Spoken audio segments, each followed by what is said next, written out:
సచివాలయం భద్రత తమతో కాదని డీజీపీ స్పెషల్ పోలీస్ వింగ్ లేఖ రాసినట్లు సమాచారం. ఇతర డ్యూటీలకు టైం సరిపోవటం లేదని లేఖలో తెలిపినట్లు తెలుస్తోంది.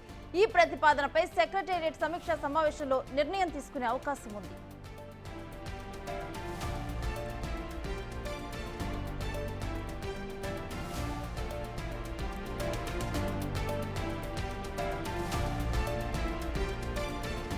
గతంలో ఉన్న స్పెషల్ ప్రొటెక్షన్ ఫోర్స్ ను తప్పించి స్పెషల్ పోలీస్ వింగ్ కు అప్పగించారు. దీనిపై అప్పట్లో విమర్శలు వెల్లువెత్తాయి. స్పెషల్ పోలీసులు ఉద్యోగాలను అవమానించారని, మంత్రులు ఎమ్మెల్యేలను గుర్తించలేకపోయారనే ఆరోపణలున్నాయి.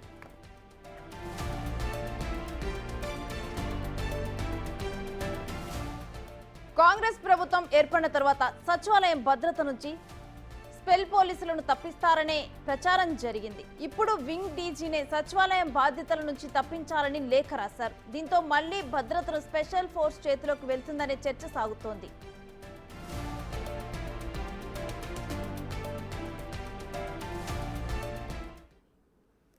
ఇదే అంశానికి సంబంధించిన details associate input editor Nagesh అందిస్తారు. నగేష్, సెక్రటరీ బాధ్యతల నుంచి తమను తప్పించాలని చెప్పి Telangana state special protection force tsp SPF director general ప్రభుత్వానికి లేఖ రాసినట్టు సమాచారం. ఎందుకంటే సెక్రటరీ రక్షణ బాధ్యతలు కేటాయించడం వల్ల రెగ్యులర్ బందోబస్తు కొనసాగింపు జరగడం లేదు, ఫోర్స్ కేటాయించడంతో తమకు కొరత ఏర్పడుతుందని చెప్పి లేఖలో పేర్కొన్నారు.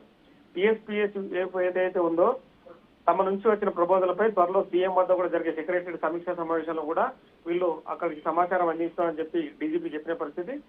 గత ప్రభుత్వంలో సెక్రటరీ బిల్డింగ్ అందుబాటులోకి వచ్చిన తర్వాత అప్పటి వరకు బాధ్యతలో ఉన్న ఎస్పీఎఫ్ స్పెషల్ ప్రొటెక్షన్ ఫోర్స్ ను తప్పించి స్పెషల్ పోలీస్ వింగ్ కు అప్పగించారు. దీనికి ప్రస్తుతం సంజయ్ అడిషనల్ డీజీగా ఉన్నారు.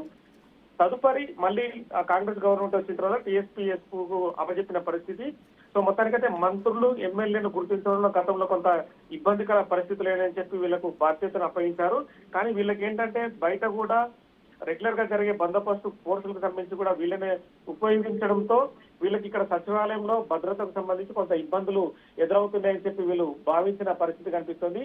సంజయ్ అడిషనల్ డీజీగా ఉన్న సంజయ్ ఇదే విషయాన్ని కూడా డీజీపీకి తెలియజేశారు. మరి దీనిపైన సమీక్ష తర్వాత ముఖ్యమంత్రి రేవంత్ రెడ్డికి విషయం తెలియజేస్తారు. తదుపరి ఇంటెలిజెన్స్ సంబంధించిన అడిషనల్ డీజీ శివధర్ రెడ్డి గురించి కూడా సమాచారం సేకరించిన తర్వాత మరి ఈ బాధ్యతను అంటే ఇప్పుడు ప్రస్తుతము భద్రతకు సంబంధించి ఎవరికి అప్పగించాలి, భద్రత పటిష్టంగా ఉండాలన్న కోణంలో చర్చించిన తర్వాత తదుపరి నిర్ణయం తీసుకునే అవకాశం ఉంది. థాంక్యూ నగేష్.